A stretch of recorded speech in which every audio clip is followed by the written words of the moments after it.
Assalamualaikum warahmatullahi wabarakatuh, sahabat-sahabat semua yang dimuliakan Allah. Pada kesempatan siang hari ini kita silaturahmi kepada salah satu pengusaha yang ada di Kota Bandung. Siapa beliau? Mari kita kenalan. Assalamualaikum Pak Dede. Waalaikumsalam. Apa kabarnya nih? Alhamdulillah. Baik, alhamdulillah. Saya sangat senang sekali bisa silaturahmi ke Kota Bandung, khususan ke rumah makannya Pak Dede. Mau tahu rumah makannya apa Pak? Rumah makannya nih.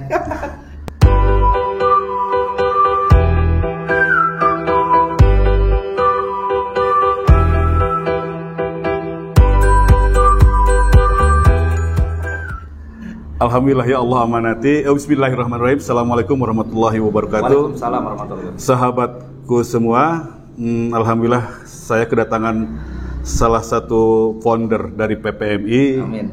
Yaitu Ustadz Yudi Faisal. Ya. Alhamdulillah saya pun juga ada di dalamnya. Nah, itulah. Jadi saya ada di dalam PPMI pun juga gitu kan ya. Sekarang saya sudah merintis beberapa kali usaha ya. Nah, sekarang saya mulai beberapa tahun ini sudah merambah ke ayam kremes Lembang. Nah, sebelumnya saya usaha Sabta Catering dan juga sekarang masih. Kenapa jadi ayam kremes Lembang? Nah, ini sejarahnya. Sejarah ayam kremes Lembang itu awalnya ini saya mencoba-coba karena sini situasinya di Lembang. Di Lembang itu tempat wisata. Nah, saya berpikir ini target market saya gitu ya. Bahwa ini target market saya, orang wisata pasti butuh makan. Betul. Itu yang saya terbersit. Nah, sebelum ayam kremes Lembang, saya mendirikan itu rumah makan Lembang dulu. Rumah makan Lembang dulu. Sebelum arah ke namanya ayam kremes Lembang. Nah, sekarang dari rumah makan Lembang, saya spesifikkan, saya kerucutkan menjadi ayam kremes Lembang. Gitu. Menu favoritnya itu? Menu favoritnya di sini tuh yang namanya ayam ya otomatis. Betul. Ayam luar biasa, ayam gurih ya, renyah, ayamnya dikasih kremes. Nah, selain daripada ayam pun juga ada bebek. Ada bebeknya ya lumayan, kata orang-orang dinikmati katanya. Ternikmati juga gitu. Nah, sekarang berjalan pun juga saya menambah menu lagi sekarang, yaitu tongseng. Tongseng sama sate jari-jari. Kalau itu saya mengadopsi dari Jogja, yaitu namanya sate kelatak. Itu Ustaz, saya sementara ini ya.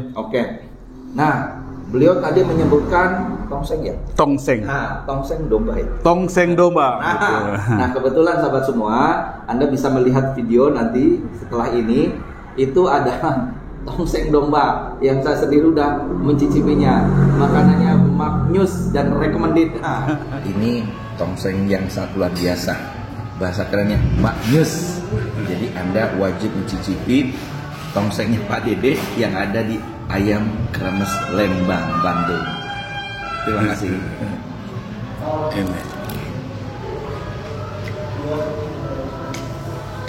Beliau sangat menikmati sekali nih tongsengnya.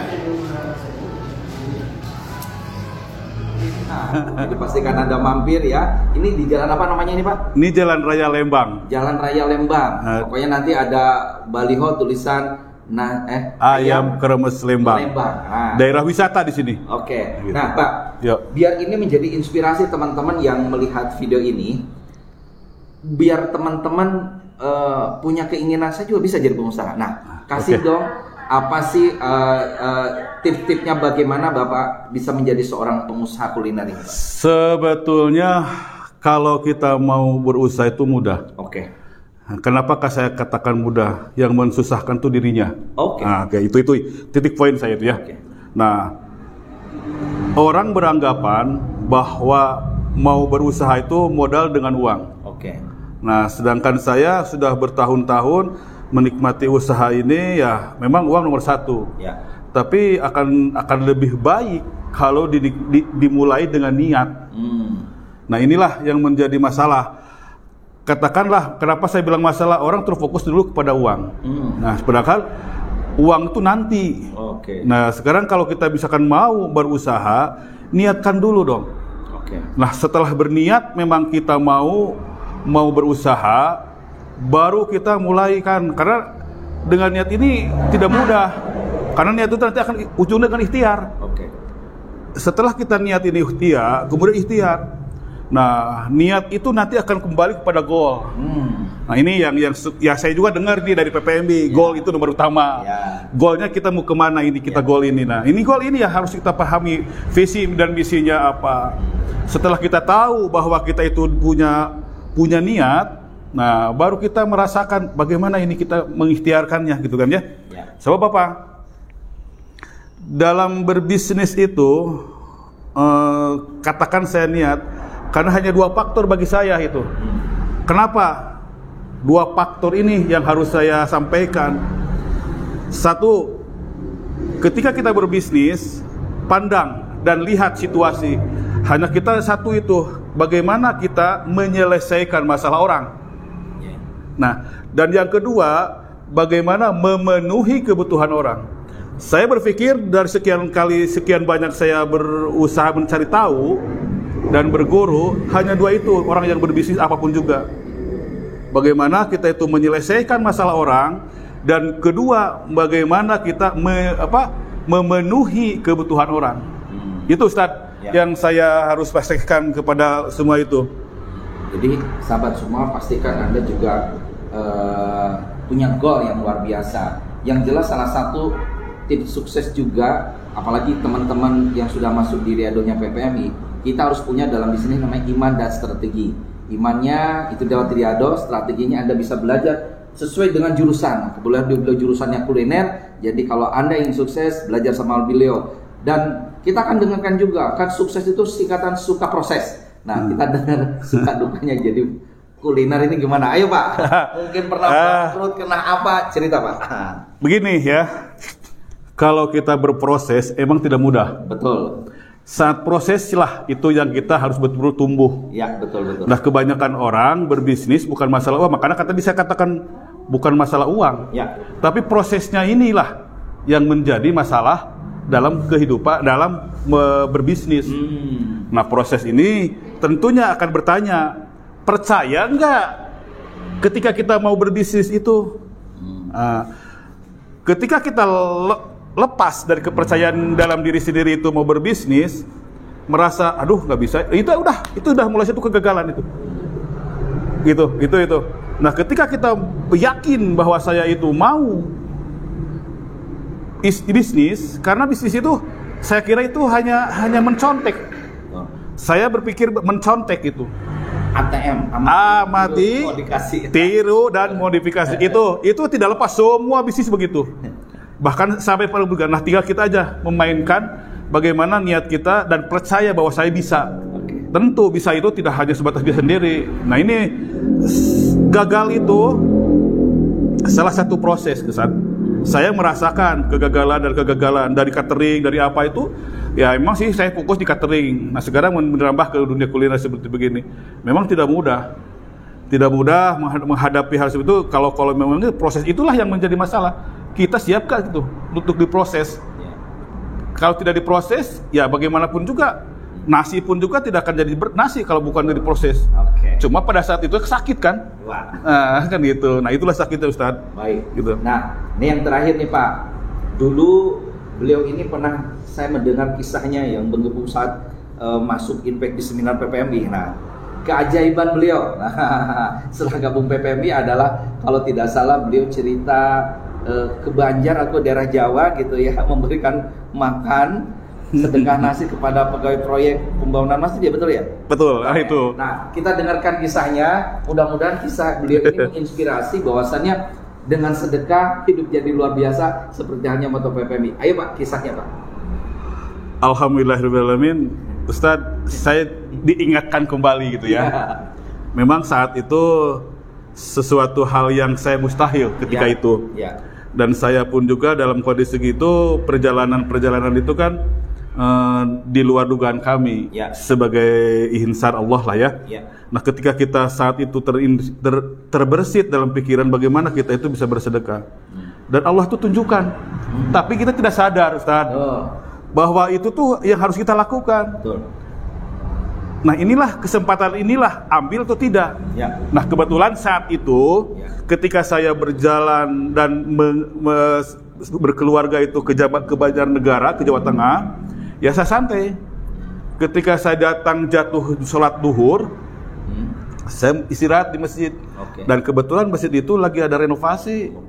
Begitu Ustaz. Tapi saya tidak tahu bahwa apa dan sebenarnya cuma terbersit, mah itu kasihannya mungkin belum makan. Coba saya berpikir dari mana cari makanan? Kadalah di seberang ada rumah makan. Nah itu Ustaz. Nah ketika itu saya hitung berapa, kurang lebih ada berapa, 12 atau 11 orang ya, saya nggak ngerti itu. Saya pesankan ke rumah makan, saya suruh makan, anterin ke tempat itu. Dan sampai pulang saya selesai makan, itu makanan belum dimakan. Pak, kenapa belum dimakan? Saya bilang gitu. Ini untuk siapa? Gitu. Nah gitu, Ustaz. Loh, ini saya yang suruh Pak, tadi suruh dikasihin ke Bapak sini. Semua kan ada 11 orang, ya. Makan Pak, silakan. Saya ikhlas Pak, ridho. Saya bilang gitu, Ustaz. Ketika itulah dia makan, saya pergi. Nah, ketika di perjalanan, saya biasa aja ngobrol biasa sama ibu. Tahu-tahu ada telepon. Itu belum berapa jam ya, mungkin ada 2 jam 3 jam lah ketika itu. Yang saya teringat kembali lah Ustadz ngomong seperti gini, saya jadi termotivasi kembali untuk selalu bersedekah. Itulah kunci bersedekah. Telepon ada pesanan kurang lebih habis 150 juta Ustadz. Padahal itu saat itu tuh cuma saya memberikan hanya 150 ya, ribu kali lipatnya lah. Nah itu, nah itu saya juga nggak ngerti itu. Hanya saya berpikir, apakah ini jawaban Allah atau bukan? Nah, ya semoga ini semua jawaban Allah. Makanya saya selalu meningkatkan sama Ibu Sapta, bagaimana kita selalu meningkatkan apa, bersedekah semampunya kan itu. Selalu mengadakan itu. Ya saya pasrah aja pada Allah. Apapun juga itu Allah yang berkehendak nanti. Begitu Ustaz. Ya, terima kasih. Nah, sahabat semua, itulah bincang sukses bagaimana sahabat semua menjadi seorang pengusaha kuliner. Jadi sahabat semua bisa mengambil kesimpulan bahwasanya basic dasar menjadi seorang pengusaha, apapun pengusahanya, yang jelas spiritual harus beres dulu. Karena banyak sahabat-sahabat muslim sekali sholat, duha, tapi imannya kurang. Jadi kalau bahasa saya Islam tapi tidak bertuhan, banyak sekali. Nah, beliau ini sudah mempraktikkan bagaimana kita mengimani Tuhan. Salah satunya apa? Dengan bersedekah. Nah, sedekah ini tatkala kita yakin Allah sedang prasangka banyak, maka Allah wujudkan sebagai kasih sayangnya berupa kun fayakun. Allah kasih tender proyek 120 juta ya? 150 juta. Ada satu lagi cerita Ustaz. Oke, boleh. Cerita lagi Ustaz. Ya. Ini saya bangun rumah itu hampir 3 lantai. Nah, cerita sedikit ya. Ini pun juga saya perlu sampaikan. Karena ini salah satu juga ada tangan Allah di sini. Gitu ya. Ketika saya membangun, niatnya ini tuh saya bukan membangun Ustaz, rumah ini, tapi niatnya hanya merenov. Karena kondisi tulang suhunan itu sudah patah. Ketika ditaiki ambruk semuanya Ustaz. Otomatis sama tukang dihancurin semua. Hanya modal 30 juta Ustaz. Rumah dengan modal 30 juta ini kurang lebih 1 tahun 10 bulan ini saya membangun. Ini hampir 2M lebih, 2M kurang nih, kurang sedikit. Padahal saya nggak niat ini. Saya hanya saya begini, ya Allah, saya minta uang Ustaz, untuk membayar tukang. Saya untuk membeli bahan. Allah berikan Ustaz. Lewat apa salah satunya? Ya saya bersedekah, ya berinfak. Income-nya dari usaha ini. Dari catering. Nah, kebetulan saat itu belum punya rumah makan. Nah, Bu Baker Sleman belum ada resto. Nah, baru saat itu catering. Ya Allah, berkehendak itu adalah kun fayakun atau cuma satu saya itu titip pesan. Seberapa yakin diri kita kepada Allah. Gitu. Jangan sampai iman tapi hati tidak merasa saya yakinlah semua teman yakin iman. Tapi kadang-kadang rasa mang-mang, rasa gak itu terlintas. Itulah yang akan menjadi masalah Ustaz. Ya, kalau bahasa kita canceling doa. Allah yakin kita sama Allah. Jadi bahasanya tadi kita Muslim tapi tidak beriman pada Allah. Makanya ada di Al-Quran disebut bil ghaibi wa yuqimuna sholata wa mimma razaqnahum yunfikun. Jadi percaya kepada yang gaib dulu baru sholat gitu. Bukan sholat baru percaya gitu loh. Jadi tatkala kita percaya sama Allah bahwasannya kun fayakun itu ada, miracle itu ada, kuantum itu juga ada, kuantum rezeki. Jadi bagaimana menghadirkan? Nah, beliau ini kenapa dapat keajaiban rumah hampir 2 miliar kurang? Secara logika mungkin tidak masuk. Tapi sekali lagi bukan kita logika yang nggak masuk gitu loh. Tapi logika aja kita yang belum masuk. Kenapa? Karena kita belum sampai Karena bicara kun fayakun itu adalah ranahnya Allah. Anda niat 20%, 80% Allah lah yang mencukupkan. Makanya hati-hati dengan niat, kemauan, ucapan, doa, tindakan. Nah, beliau sudah merealisasikan bahwasannya bersama Allah segalanya pasti bisa. Oh, yakin itu? Seperti harus yakin. Ya. Jangan sedikit pun juga kalau sudah min udah nol semua. Iya. Gitu. Aku yakin salah satu kunci sukses beliau hingga Allah titipkan rezeki dibangunnya rumah senilai 2 miliar kurang lebihnya. Bapak Ibu semua, terima kasih Pak Dede. Boleh sedikit aja boleh. Untuk kunci, bukan kunci lah ya istilahnya ya. Nah, bagaimanapun juga kita harus ya, ketika kita berbisnis, dalam melakukan bisnis harus punya 3 ya, selain daripada tadi itu mah perjalanan mencari bisnis. Mencari bisnis itu apa? Yang kita mencari bagaimana memenuhi kebutuhan orang, dan kedua menyelesaikan masalah orang. Nah, ini yang kita ketika sudah berbisnis harus dicari 3 ini. Yang ke satu ilmu. Yang kedua guru. Yang ketiga komunitas. Disinilah kunci kita itu. Kenapa saya bilang begitu? Berbisnis apapun juga kalau kita tidak berilmu, repot juga. Oke lah ilmunya, ilmu berbisnis oke, tapi ilmu agamanya kurang. Jadi ilmu berbisnis dan ilmu agama itu harus simetris, harus sejajar dan harus betul-betul dipertanggungjawabkan. Yang kedua guru. Bagaimanapun juga kita tanpa guru nggak bisa, Ustaz. Nah, kebetulan saya pun juga salah satunya Ustaz Buyuri ini guru saya. Nah itu kan, salah satu Ustaz guru saya ini. Inilah salah satu guru ini. Ya, tidak mau tapi harus mencari guru. Betul. Contoh petinju Mike Tyson jago dia meng-KO tanpa guru nggak bisa. Dengan begitulah dia punya guru. Jangan melihat gurunya, tapi lihat apa yang disampaikannya. Rata-rata orang melihat gurunya, ya kan gitu. Tapi lihat apa yang disampaikannya, bermanfaat atau tidak untuk apa yang kita inginkan. Yang ketiga, apa komunitas? Ya salah satu, saya ada di PPMI pun juga, ini komunitas saya mungkin. Ya pasti ini komunitas saya, karena saya sudah hampir 6 tahun kan saya di sini lebih. Saya mungkin katakan orang senior mungkin ya. Di PPMI ini mungkin katanya ada 6 tahun lebih lah. Nah ini PPMI, ini salah satu komunitas yang mengarahkan antara bisnis dengan agama. Ya sinkronkan, tentu ada komunitas-komunitas yang lain pun juga banyak yang istilahnya yang jelas jangan salah pilih komunitas. Betul. Itu aja saya titipkan kepada sahabat semua. Silahkan mungkin sahabat semua niatkan dulu dalam hati bahwa saya mau berbisnis. Masalah gagal dan tidak itu perjalanan nanti, jangan sampai berhenti. Sebab saya berkunci begini, tidak ada bisnis yang salah. Yang salah itu adalah orangnya berhenti. Itu aja. Begitu Ustaz. Baik. Saya sampaikan. Terima kasih. Nah, itulah Bapak Ibu semua, sharing sukses bersama Pak Dede. Beliau seorang pengusaha kuliner ayam kremes Lembang. Jadi pastikan sahabat-sahabat Bandung dan ataupun teman-teman seluruh Indonesia pas mampir ke Bandung, mampirlah ke Lembang. Di situ ada rumah makannya Pak Dede, rumah makan ayam kremes Lembang. Dan Anda langsung bisa mencicipi nasi yang luar biasa. Bahkan kalau mungkin Anda sempat nanti bisa ketemu sama Pak Dedenya. Insya Allah. Sharing gitu. Insya Allah, saya tunggu sahabat. Anda bisa belajar gratis sama beliau. Tim suksesnya bagaimana. Insya Allah. Bahkan jika perlu, tolong dong tongsengnya langsung masakin Pak Dede. Bisa kalau Pak Dede. Bisa, Insya Allah. Jadi sahabat semua, hidup adalah pilihan, tidak ada pilihan gitu. Resiko. Jadilah pelaku sejarah, jangan jadi penonton sejarah. Hidup cuma sekali, jadilah yang berarti. Saya Di Faisal.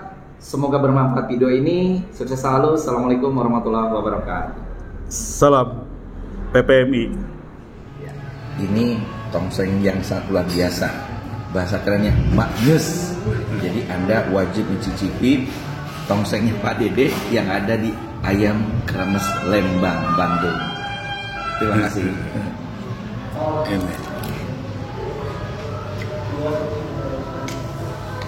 Beliau sangat menikmati sekali nih tongsengnya.